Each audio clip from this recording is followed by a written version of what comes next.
बिस्मिल्लाहिर्रहमानिर्रहीम। अस्सलाम वालेकुम डियर स्टूडेंट्स, मैं हूं आपका biology instructor Ubaidur Rahman Baig. Last time जो हमने एसएलओ स्टार्ट किया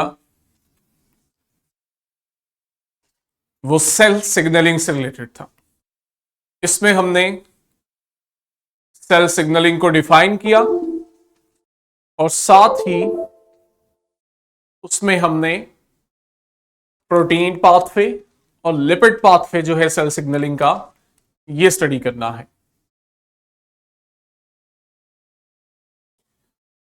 कल इंट्रोडक्शन हो चुका है। इंट्रोडक्शन के अंदर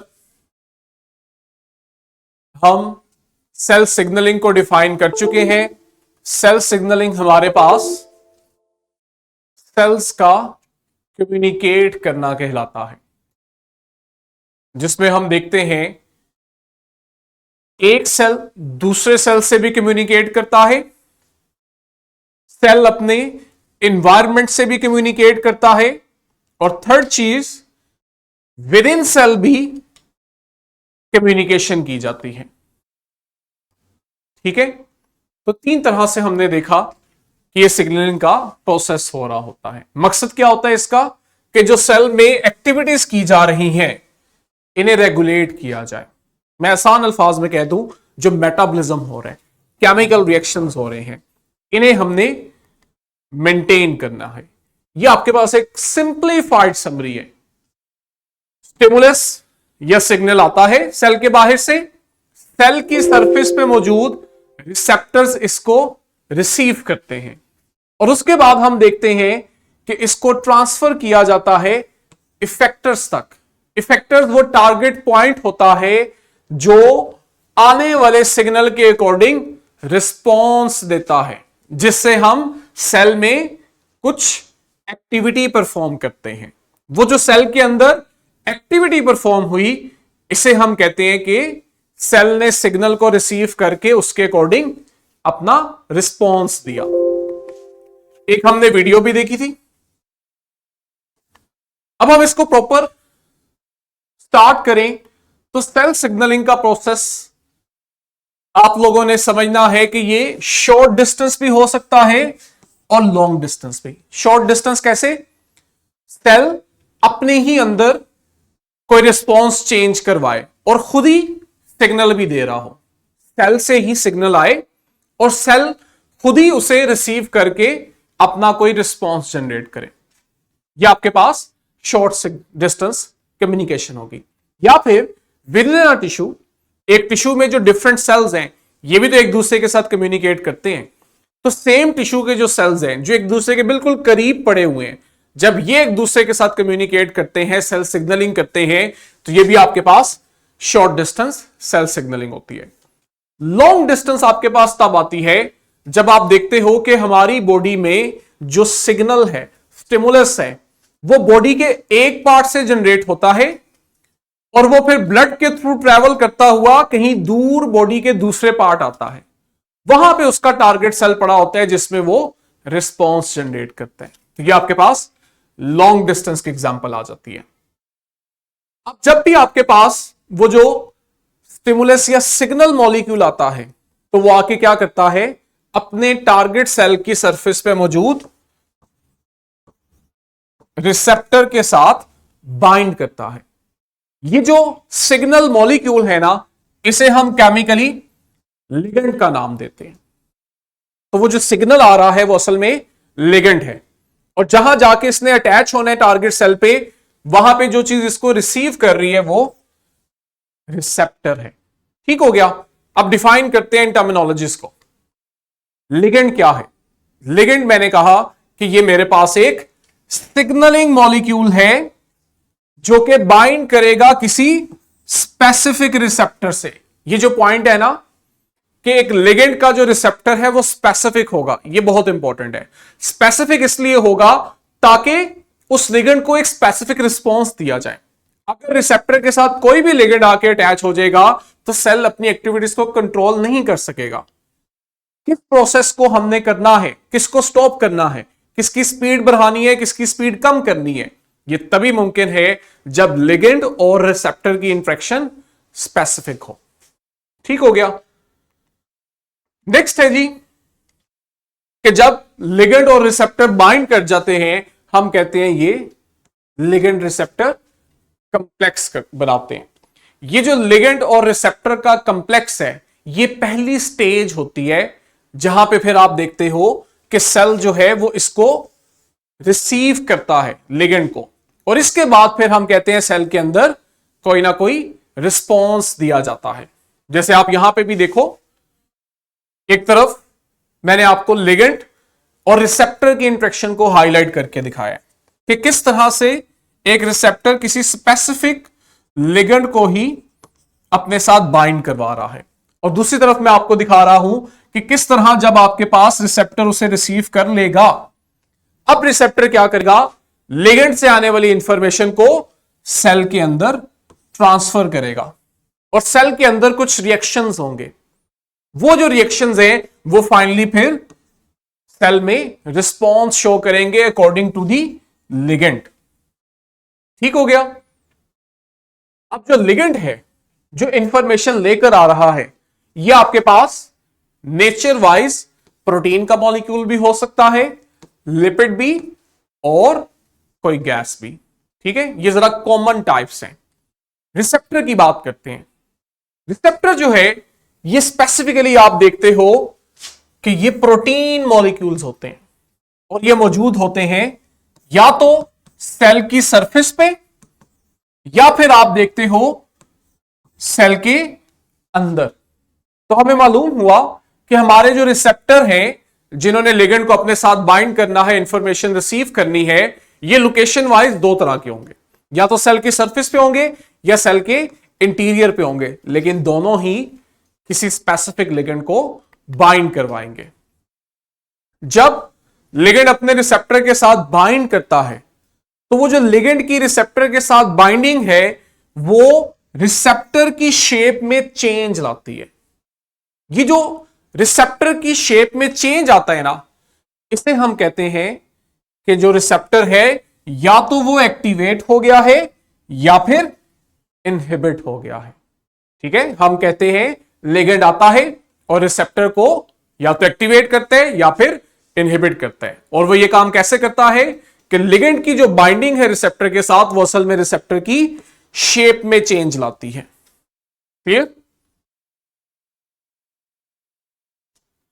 ये देखो एनिमेशन में जो जिफ दिखाई गई है, इसको अगर हम हाईलाइट करें तो यहां वो प्रोसेस दिखाया जा रहा है कि किस तरह एक सेल ने लिगेंड रिलीज किए, केमिकल्स रिलीज किए, और वो जाके अपने टारगेट सेल पे जो सरफेस पे रिसेप्टर्स हैं उसके साथ अब बाइंड करेंगे और उसके अंदर कुछ केमिकल रिस्पॉन्स जनरेट करेंगे। कहते हैं रिसेप्टर्स जो है ना, they are highly specific, highly selective.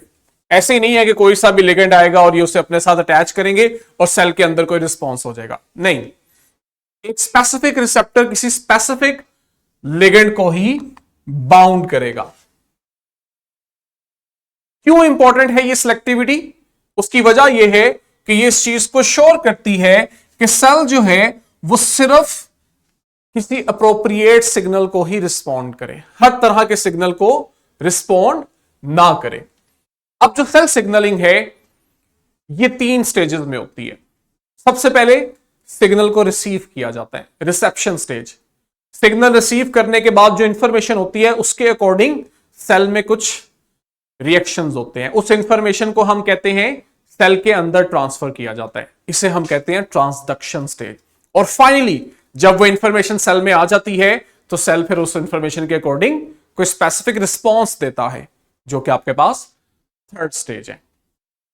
अब 1 बाय 1 इन्हें पढ़ने से पहले हम एक डायग्राम को ऑब्जर्व करते हैं, जिससे हमें ये प्रोसेस जो है वो अच्छे से अंडरस्टैंड होगा। सबसे पहला स्टेप रिसेप्शन, जिसमें रिसेप्टर और लिगेंड बाइंड किए। अब जो लिगेंड है ना, ये इंफॉर्मेशन लेकर आ रहा है, इसलिए हम इसे प्राइमरी मैसेंजर कहते हैं। अब प्राइमरी क्यों कहते हैं उसकी वजह वो इसलिए कि जब लिगेंड अपने रिसेप्टर के साथ बाइंड कर जाएगा तो ये जो इंफॉर्मेशन है ये 2nd स्टेप में ट्रांसडक्शन के दौरान सेल के अंदर ट्रांसफर की जाएगी। लेकिन ये लिगेंड तो बाहर ही बाउंड कर गया, ये तो सेल के अंदर नहीं गया। तो सेल के अंदर इस इंफॉर्मेशन को फिर आप देखोगे एक और मैसेंजर्स होंगे जो ट्रांसफर करेंगे। अब सेल के अंदर दूसरे मैसेंजर्स हैं जो लिगेंड से आने वाली इंफॉर्मेशन को सेल में ट्रांसफर कर रहे हैं, इन्हें फिर हम कहते हैं सेकेंडरी मैसेंजर, और ये ट्रांसडक्शन के प्रोसेस में इन्वॉल्व होते हैं। और फाइनली सेकेंडरी मैसेंजर के थ्रू फिर आप देखते हो इंफॉर्मेशन सेल को आती है और सेल उसको रिस्पॉन्स करता है। वो रिस्पॉन्स कई तरह का हो सकता है, हम स्टडी करते हैं। रिसेप्शन आपके पास फर्स्ट स्टेज है जिसमें लिगेंड बाइंड किया किसी स्पेसिफिक रिसेप्टर को और इसने क्या कर दिया, उसे एक्टिवेट कर दिया। लिगेंड ने जब रिसेप्टर को एक्टिवेट किया तो इसका मतलब यह है कि अब जो लिगेंड से इंफॉर्मेशन है ना, इसे सेल के अंदर ट्रांसफर किया जाएगा, जो कि सेकंड स्टेप होता है। अब रिसेप्टर्स जो हैं ये हमारे पास दो तरह के होते हैं लोकेशन वाइज। एक रिसेप्टर वो होगा जो आपको सेल की सरफेस पे ही मिलेगा, यानी लिगेंड आएगा सेल मेम्ब्रेन क्रॉस नहीं करेगा, वो डायरेक्ट मैसेज लेके सेल में नहीं जाएगा, वो आके सेल को उसकी सरफेस पे मौजूद रिसेप्टर के थ्रू इंफॉर्मेशन ट्रांसफर कर देगा। दूसरा आप कहते हो कि आपके पास इंट्रासेलुलर रिसेप्टर है। कुछ लिगेंड ऐसे होते हैं जो हम देखते हैं सेल मेम्ब्रेन बहुत इजीली क्रॉस कर जाते हैं, तो इसलिए उनके जो रिसेप्टर्स हैं वो फिर सेल के अंदर होते हैं। तो वो क्या करते हैं, अपनी इंफॉर्मेशन डायरेक्ट सेल के अंदर लेकर जाते हैं और वहां मौजूद अपने रिसेप्टर्स तक उसे ट्रांसफर करते हैं। ये जो इंट्रासेलुलर रिसेप्टर्स है ना, ये असल में लिपिड सॉल्युबल लिगेंड्स होते हैं। ठीक है, वो लिगेंड जो लिपिड सॉल्युबल है, इसमें ये एबिलिटी होती है कि ये सेल मेम्ब्रेन की लिपिड बायलेयर को क्रॉस कर जाता है। इनके रिसेप्टर्स फिर हमें इंट्रासेलुलर मिलते हैं। सेकंड हमारे पास ट्रांसडक्शन है। ट्रांसडक्शन स्टेज जो है, इसमें आपका जो एक्टिवेटेड रिसेप्टर है उसे लिगेंड से जो इंफॉर्मेशन मिली है ये उसे सेल के अंदर ट्रांसफर करता है। कैसे, सेल में जो दूसरे मॉलिक्यूल्स होते हैं इस इंफॉर्मेशन को उन मॉलिक्यूल्स तक ट्रांसफर किया जाता है। ठीक है, और इस प्रोसेस के दौरान जब रिसेप्टर से इंफॉर्मेशन को सेल के अंदर मॉलिक्यूल्स तक ट्रांसफर किया जाता है तो हम देखते हैं कि यहां पे बहुत से केमिकल रिएक्शंस होते हैं जिन्हें मैं नाम दे रहा हूं cascade of biochemical events. Cascade कहते हैं एक आपके पास रिएक्शंस की चेन चल पड़ती है। ठीक है, एक रिएक्शन दूसरे को, दूसरा तीसरे को, तीसरा चौथे को करवा रहा होता है। वो जो एक चेन चलती है ना बायोकेमिकल रिएक्शंस की, उसे कहा जा रहा है कैस्केड ऑफ बायोकेमिकल इवेंट्स। ये कब हो रहा है, ट्रांसडक्शन में। ये क्या कर रहा है, रिसेप्टर से इंफॉर्मेशन को सेल के अंदर ट्रांसफर कर रहा है ताकि फाइनली सेल रिस्पॉन्ड करे। और ये प्रोसेस जब हो रहा होता है तो इस दौरान क्या होता है, इस दौरान आप देखते हो सेल के अंदर बहुत सी प्रोटीन्स और एंजाइम्स को एक्टिवेट किया जाता है। जनरली हम देखते हैं कि एक्टिवेशन प्रोसेस के दौरान फॉस्फोराइलेशन हो रही होती है, मतलब कि ये जो प्रोटीन्स हैं, जो एंजाइम्स हैं, इनमें फॉस्फेट ऐड किया जाता है जिससे ये एक्टिवेट हो जाते हैं। और एक्टिवेट होके हम कहते हैं कि ये सेल से जो इंफॉर्मेशन आई थी वो खुद रिसीव करते हैं ताकि बाद में उसको रिस्पॉन्स में कन्वर्ट कर सकें। अगेन अब हम लोग दोबारा पढ़ने के बाद इसको समराइज करते हैं। फर्स्ट स्टेज रिसेप्शन, लिगेंड आया, रिसेप्टर के साथ बाइंड किया। रिसेप्टर ने क्या किया, इस प्राइमरी मैसेंजर से जो इंफॉर्मेशन मिली उसे सेकेंडरी मैसेंजर्स तक ट्रांसफर किया। इस प्रोसेस को हमने कहा ट्रांसडक्शन। और ट्रांसडक्शन के दौरान हमने अभी पढ़ा क्या होता है कि सेल में कैस्केड ऑफ रिएक्शन, चेन्स होते हैं, रिएक्शंस के चेन बनती है जिसमें डिफरेंट प्रोटीन्स और एंजाइम्स को एक्टिवेट किया जाता है थ्रू फॉस्फोराइलेशन। साइड पे कुछ एग्जांपल्स हैं, जरूरी नहीं है, एटलीस्ट ये दो के नाम हमें आने चाहिए कि साइक्लिक एएमपी और कैल्शियम के आयंस, ये आपके पास वो सेकेंडरी इंपॉर्टेंट मैसेंजर्स हैं जो ट्रांसडक्शन में इन्वॉल्व हैं। और फाइनली आप देखते हो कि लास्ट स्टेप में सेल रिस्पॉन्स करता है। वो रिस्पॉन्स यहां जैसे एग्जांपल हम देखें तो वो रिस्पॉन्स जीन एक्सप्रेशन की शक्ल में हो रहा है कि वो जो सिग्नल आया उसने एक जीन को एक्टिवेट किया जिससे उस जीन ने कोई ना कोई सेल को प्रोटीन बना के दी। तो ये जो जीन एक्सप्रेशन हुआ ये सेल का रिस्पॉन्स था और इसको इनिशिएट करवाया लिगेंड ने। तो ये हमारे पास सेल सिग्नलिंग की एक एग्जांपल आ गई। ठीक है, secondary messenger for example calcium जो है, कहते हैं इनका बहुत इंपॉर्टेंट रोल प्ले होता है कि जो सिग्नल आ रहा है ये उसको बढ़ाते भी हैं और उसको स्प्रेड भी करते हैं। ये बड़ा इंपॉर्टेंट पॉइंट है कि एक तो जो सेकेंडरी मैसेंजर्स हैं इन्होंने सिग्नल से, लिगेंड से आने वाली इंफॉर्मेशन को सेल के अंदर ट्रांसफर करना है, साथ ही साथ ये उसे बढ़ाते हैं, उसका मैग्नीट्यूड इंक्रीज करते हैं। इसकी सिग्निफिकेंस मैं आपको एक एग्जांपल से समझाता हूं। फॉर एग्जांपल फर्ज करो कि आपको कोई शॉक हुआ है या आपने कोई फिजिकल एक्टिविटी की है जिसकी वजह से आपकी बॉडी में सडनली ग्लूकोज की डिमांड बढ़ गई है। अब हमारे पास सेल सिग्नलिंग के थ्रू जो मसल सेल्स हैं, लिवर सेल्स हैं, उन तक मैसेज किया है कि भाई आपने जो ग्लाइकोजन स्टोर किया है ना, इसको ग्लूकोज में कन्वर्ट करके बॉडी को दो ताकि बॉडी इस ग्लूकोज से अपनी एनर्जी डिमांड पूरी करे। अब आप खुद देखो, अगर इस सिग्नल के थ्रू ये हो कि एक लिगेंड आए और आपके पास मसल या लिवर एक ही ग्लूकोज का मॉलिक्यूल बॉडी को दें ग्लाइकोजन से, तो ये कितना स्लो प्रोसेस हो जाएगा कि एक एक लिगेंड आता जाएगा और एक एक ग्लूकोज का मॉलिक्यूल जो है वो लिवर बॉडी को ट्रांसफर करेगा। जबकि आप इस कंडीशन में हो जहां आपको सडन एनर्जी डिमांड है। इसलिए फिर आप देखते हो कि सेल सिग्नलिंग के प्रोसेस में सेकेंड स्टेज में जब सेल के अंदर इस इंफॉर्मेशन को ट्रांसफर किया जा रहा होता है ना, तो इस आने वाले मैसेज को हमें बढ़ाना पड़ता है, इसकी मैग्नीट्यूड बढ़ानी पड़ती है ताकि बॉडी जो है, सेल जो है, वो जरूरत के मुताबिक ज्यादा रिस्पॉन्ड करे। बजाय एक एक ग्लूकोज मॉलिक्यूल रिलीज करने के, रैपिडली आप ग्लाइकोजन की ब्रेकडाउन करके ज्यादा ग्लूकोज मॉलिक्यूल प्रोड्यूस करो और बॉडी की एनर्जी नीड को फुलफिल करो। ठीक है, ये स्टेज बहुत इंपॉर्टेंट है। ये इस चीज को इंश्योर करती है कि जो सिग्नल आया है वो अच्छे से एफिशिएंटली रिस्पॉन्ड किया, उसको कन्वे किया गया और उसके मुताबिक सेल ने रिस्पॉन्ड भी किया है। थर्ड स्टेज है हमारे पास रिस्पॉन्स की। इसमें हम कुछ एग्जाम्पल देख लेते हैं कि सेल जो है वो आने वाले सिग्नल के अकॉर्डिंग किस तरह की एक्टिविटीज करता है, रिस्पॉन्स करता है। एक बड़ा कॉमन रिस्पॉन्स है कि सेल में आप देखोगे कुछ जीन्स एक्टिवेट होंगी और वो कोई ऐसी प्रोटीन या एंजाइम बनाएंगी जो सेल के रिएक्शन को तेज करेगा। तो ये क्या हुआ, जीन एक्सप्रेशन में इजाफा हो गया। ये आपके पास सेल का रिस्पॉन्स है। सेकेंड एग्जाम्पल आप देख सकते हो कि बाज़ औक़ात ऐसा होता है कि सेल में कुछ एंजाइम्स होते हैं, उनके अंदर चेंजेस लाई जाती हैं ताकि उससे एंजाइम एक्टिविटी को इंक्रीज करवाया जाए और एंजाइम जो भी केमिकल रिएक्शन करा रहा है उसको बढ़ा दिया जाए। जैसे भी मैंने एग्जांपल दी, आपके पास कोई एंजाइम ही होगा ना जो ग्लाइकोजन से ग्लूकोज की ब्रेकडाउन कर रहे हैं, तो जब बॉडी नीड बढ़ी तो हमने क्या किया, उस एंजाइम की एक्टिविटी को बढ़ा दिया ताकि वो जल्दी से ग्लूकोज की रिलीज करवाए ग्लाइकोजन से।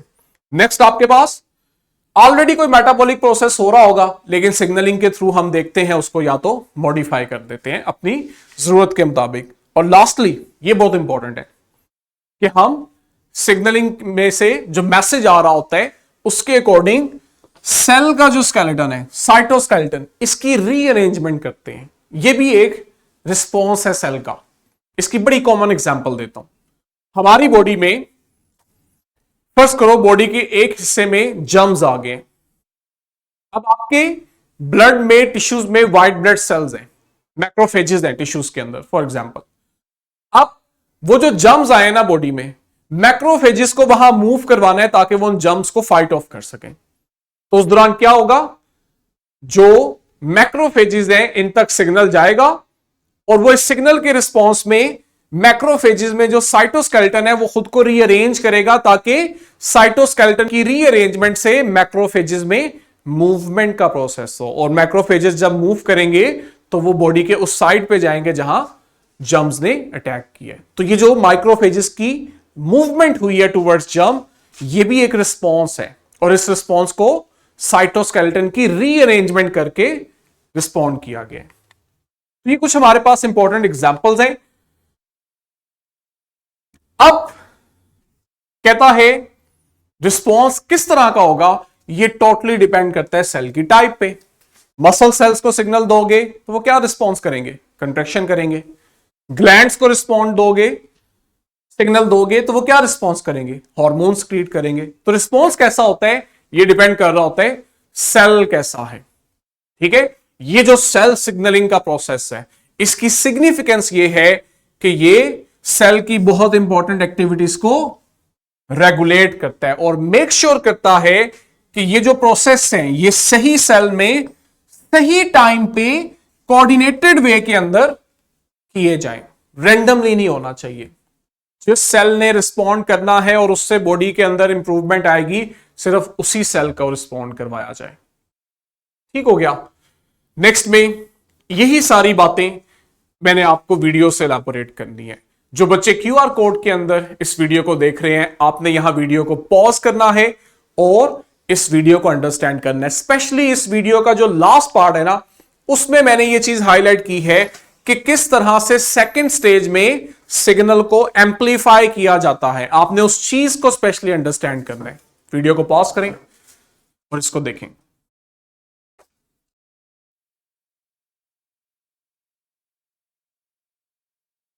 तो मैं उम्मीद करता हूं बच्चों आपने वीडियो को अंडरस्टैंड किया होगा। स्पेशली लास्ट में आपने देखा होगा कि किस तरह से जो रिसेप्टर्स हैं ये सिग्नल्स को एम्पलीफाई कर रहे थे। ठीक है, कि रिसेप्टर जो है वो इंफॉर्मेशन को सेल के अंदर डिफरेंट प्रोटीन्स तक ट्रांसफर करता है, उन्हें एक्टिवेट करके, और वो प्रोटीन्स फिर आगे सेकेंडरी मैसेंजर्स बनाते हैं और वो सेकेंडरी मैसेंजर फिर फर्दर एंजाइम्स को एक्टिवेट करते हैं और फाइनली हम देखते हैं कि वो जो मल्टीपल एंजाइम्स अब एक्टिवेट हुए होते हैं वो रैपिडली कोई केमिकल रिएक्शंस करवाते हैं। जैसे आपने वीडियो में देखा कि वो जो एंजाइम्स एक्टिवेट हुए थे उन्होंने रैपिडली ग्लाइकोजन की ब्रेकडाउन से बहुत ज्यादा ग्लूकोज मॉलिक्यूल बनाए। ठीक है, आई होप आपको बेसिक कंसेप्ट जो है वो अंडरस्टैंड हो चुका है।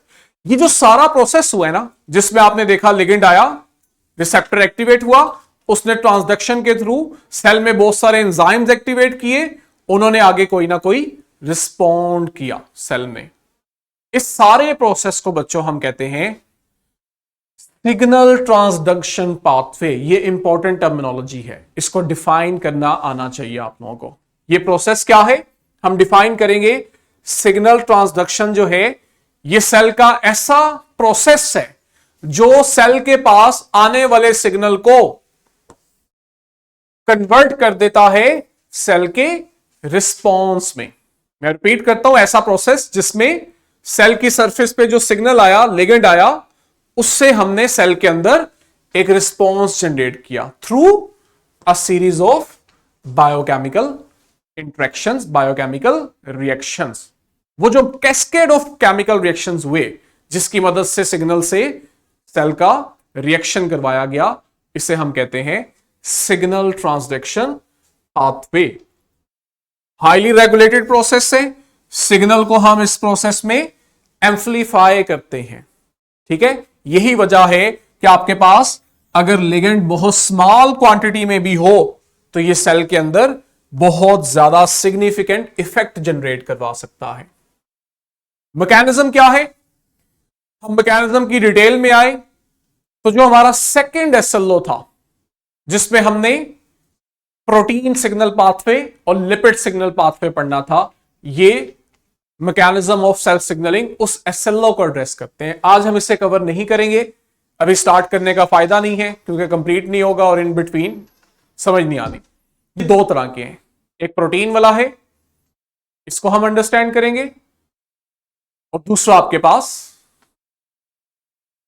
स्टीरॉयड सिग्नलिंग पाथवे यानी कि लिपिड सिग्नलिंग पाथवे। ये दो जो हमारे स्पेसिफिक केसेस हैं, इसे इंशाल्लाह हमने नेक्स्ट लेक्चर में अंडरस्टैंड करना है। इजी टू अंडरस्टैंड है, मेन समरी जिस्ट हमें समझ आ गया है। आप देखोगे हर जगह होगा यही तीन स्टेप जो है वो रिपीट किए जाएंगे।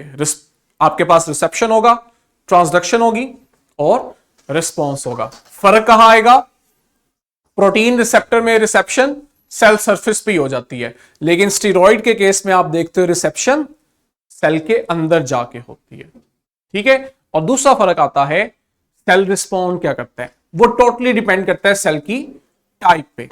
तो इंशाल्लाह हम लोग नेक्स्ट लेक्चर अपना यहीं से स्टार्ट करेंगे आई होप कि आपको इसकी मेन जिस्ट समझ आ चुकी है।